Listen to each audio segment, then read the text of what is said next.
ఈ పల్నాడు ప్రాంతం అంతా కూడా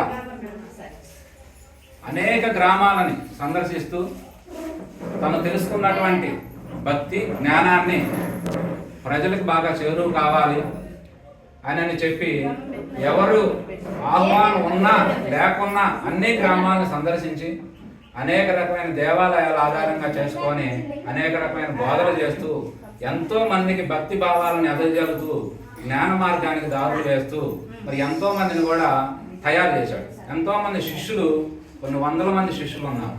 పదుల్లో గురువులు కూడా తయారు కావడం జరిగింది. అట్లా వ్యక్తిగత జీవితం కొంత తగ్గినప్పటికీ జ్ఞానపరమైనటువంటి జీవితంలో మరి పల్నాడు ప్రాంతంలో అనేక రకమైనటువంటి గురువుల్లో మన నాగేంద్ర స్వామి వారు కూడా బాగా త్యాగంగా జీవితాన్ని అందులో ఎక్కువగా గడుపుతూ ఆ విధానాన్ని ఆదర్శంగా ఎంతో మందికి మహానుభావులకు ఆదర్శంగా ఉంటూ జీవితాన్ని ముందుకు సాగించిన వాళ్ళల్లో మన గురుదేవులు కూడా ఈయన. అందుకాటి ఇట్లాంటి గురువులు మరి ఆ రోజు మనకి అనేక రకమైనటువంటి ఈ పరంపర అనేది మన భారతీయ యొక్క సంస్కృతి సాంప్రదాయంలో గురు పరంపర అనేది మనకు చాలా గొప్పగా ఉన్నతమైన స్థానం. ఎందుకంటే తల్లి, తండ్రి, గురువు, దైవం. దేవుణ్ణి 4వ స్థానంలో నిలిపి మనకి 3వ స్థానంలో గురు స్థానాన్ని అలంకరించడం జరిగింది. తల్లి, తండ్రి జీవితాన్ని మనకి ఇవ్వగలరు, కానీ జీవిత పరమార్థాన్ని చెప్పాలంటే అది గురువు తప్ప మరొకరు లేరని చెప్పి మన భారతీయ సంస్కృతి మనం నమ్ముతా ఉన్నాం. ఆ విధంగానే మన గురు పరంపర అంతా కూడా ఆ విధంగా నడుస్తా ఉంది. ఈరోజు మన తల్లిదండ్రి చనిపోతేనే ఏదైనా కార్యక్రమాలు ఉంటే ఆచార్య వారాల వరకు వెళ్ళబుచ్చుతాం, కానీ మనం ఈ రకంగా ఎంత వైభవంగా చేయదు. ఎందుకని? కానీ గురువు అనే దానికి అంత ప్రాధాన్యం ఉన్నది కాబట్టి మనకి పల్నాడు ప్రాంతంలో మరి అనేక రకాలుగా ఎన్నో వ్యక్తిగతమైన ఒడిదుడుకులు ఎన్నో వచ్చినప్పటికీ కూడా, ఎందుకంటే మనిషి అంటేనే మనసు అనేది మంచి చెడుల యొక్క కలయికతో కూడినటువంటిదే మనసు. మంచి చెడుల యొక్క కలబోసినదే మానవుని యొక్క జీవితం. అది అందరికీ ఒకే టైపు ఉంటుంది కాబట్టి దానికి అతీతమైన జీవన విధానంలో జీవించిన వాళ్ళల్లో ఈ పల్నాడు ప్రాంతంలో మన నాగేంద్రయ్య గురువు గారు ఈ యొక్క వారసత్వాన్ని పుణికిపుచ్చుకున్నటువంటి అమ్మాయి వెంకట నరసింహ మాతాజీ గారు కానీ, ఎల్లయ్య నాయన గారు కానీ, ఇంకా ఎంతో మంది చాలా మంది ఆ యొక్క వారసత్వాన్ని ముందు కొనసాగిస్తూ ఈ యొక్క కార్యక్రమాలను కూడా మన యొక్క పరంపరగా కొనసాగించడం అనేది చాలా గొప్ప విషయం. దానికి ఎంతో మంది సహకరిస్తున్నారు భక్తులు కూడా. ఈ కార్యక్రమాలను కూడా మనం ఇంకా రానున్న రోజుల్లో ఇంకా ముందుకు తీసుకుపోవాలి. ఎందుకంటే దేవాలయ వ్యవస్థ వల్ల మనకు భక్తి భావాలు, కొన్ని సంస్కారాలు అబ్బుతాయి. అందులో ఏం అనుమానించాల్సిన పని లేదు. దేవాలయం అంటేనే సంస్కారాలకు నిలయం. ఒకప్పుడు దేవాలయం అంటే అనారోగ్యం ఏమైనా వస్తే అక్కడే దాని గురించి పరిష్కారం ఉండేది. విద్యా వ్యవస్థ అంతా దేవాలయంలోనే నడిచేది.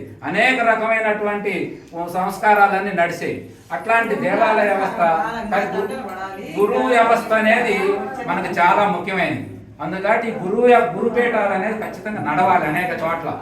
ఆ గురుపీఠాలు నడవాలంటే దానికి తగ్గట్టుగా మరి అందరూ కూడా సహకరించి ముందుకు తీసుకుపోవాలని కోరుకుంటూ, ఇది రానున్న రోజుల్లో ఇంకా ఈ పల్నాడు ప్రాంతంలో ఒక మంచి కేంద్రంగా అభివృద్ధి చెంది ఒక జ్ఞాన మార్గం. భక్తి అనేది మంచిదే, కానీ భక్తి జ్ఞానంగా మారాలి. జ్ఞానం సత్కర్మగా మారాలి.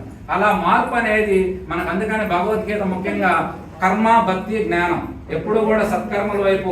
ఎందుకంటే మానవుడు పుట్టిన దగ్గర నుంచి ఏదో కర్మ చేయకుండా ఉండలేము. అందుకని కర్మలు చేస్తూ ముందుకు సాగాలంటే మీకు సత్కర్మలు చేయాలయా, మంచి కర్మల వల్ల మంచి ఫలితాలు వస్తాయి. కర్మ ఫలాలకు కూడా అతీతమైనటువంటి స్థితిని పొందాలంటే దానికి జ్ఞాన మార్గమే, భక్తే మనకు దానికి కావాలి.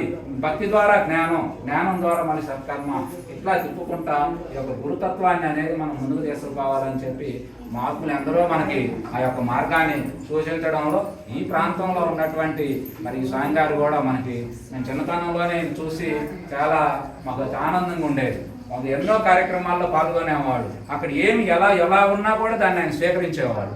అనేక రకాలుగా ఆయనకు తెలిసిన పద్ధతిలో అనేక రకాలుగా ఎవరు మనుషులు ఉన్నా లేకపోయినా కూర్చొని చెప్పుకుంటూ ఆ యొక్క సాంప్రదాయాన్ని బ్రహ్మాండంగా ముందుకు చేసుకుపోయి ఈ పల్నాడు ప్రాంతం అనేక గ్రామాలు తిరిగినటువంటి వాడు.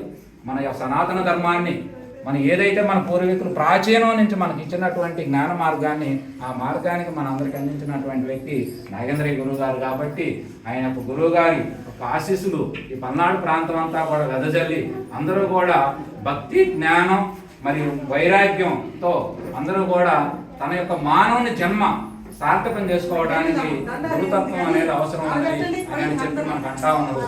ఈ గురువు గారి యొక్క మార్గాన్ని మనం అందరం కూడా నడుచుకోవాలి అని చెప్పి మనకి మార్పులు తెలియజేస్తా ఉన్నారు. అట్లా ఆయన జీవితమే ఇవాళ ఆరాధన. ఆరాధన అంటే ఏమిటి? ఆరాధన అంటే ఆయన ఏమి చేశాడో, ఆయన జీవిత పర్యంతం ఆయన మనసు దేనికోసం అయితే పరితపించిందో, దేన్నైతే ఇష్టపడిందో, ఏదైతే ఆయన ఆచరించిండో, ఆయన ఆచరించిందే ఈరోజు మనందరం ఆయన ఏదైతే మనకి ఇచ్చాడో మనం తిరిగి ఆయనకి ఇవ్వటానికి వచ్చాం. ఆరాధన అంటే ఆయన అనుసరించడమే అసలైన ఆరాధన. పూజ్య అనేది ఏంటంటే పూజ్య భావం, నిండైన ప్రేమతత్వంతో పరిపూర్ణమైనటువంటి మానసిక వ్యవస్థలో ఉన్నటువంటి కల్మషం లేని మనసే అసలైన పూజ. అట్లాగే ఆరాధన అంటే ఆయన యొక్క అడుగుజాడలలో అనుసరించడమే ఈ యొక్క ఆరాధన మహోత్సవం అన్నటువంటి ముఖ్యమైన ఉద్దేశం. కాబట్టి ఈ ఆరాధనకి ఆయన ఏం చేశాడు మనందరికీ తెలుసు. కానీ ఆ రకంగా, ఎందుకంటే చెప్పిన వాళ్ళు అందరం అది కాము. ఎవడైతే ఆచరిస్తారో, ఆచరించే వాళ్ళంటే అంత ఇష్టం గురువులకి. ఏ గురువునైనా చూడండి, ఆఖరికి దేవుళ్ళ చరిత్రలన్నీ మన పురాణాలు చదువుకోండి.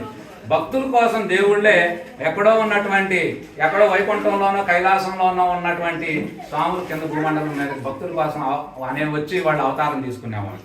అట్లా ఆచరించే భక్తుడు అంటే దేవుడికి, ఆచరించే శిష్యుడు అంటే గురువు గారికి అమిత ఇష్టంగా ఉంటుంది. అందుకని వాళ్ళ ఆలోచనల్ని మనం ఆచరణ ద్వారా ఎంతో కొంత మనం ఆ విధానంలో మనం జీవించగలిగితే వారి యొక్క ఆశీస్సులు, దైవం యొక్క అనుగ్రహం కాబట్టి ఆ విధంగా మనందరం కూడా జీవించి ఆయనకి మంచి పేరు తెస్తూ మన జీవితాన్ని సార్థకం చేసుకోవాల్సిందిగా కోరుకుంటూ మనం సెలవు తీసుకుంటున్నాం.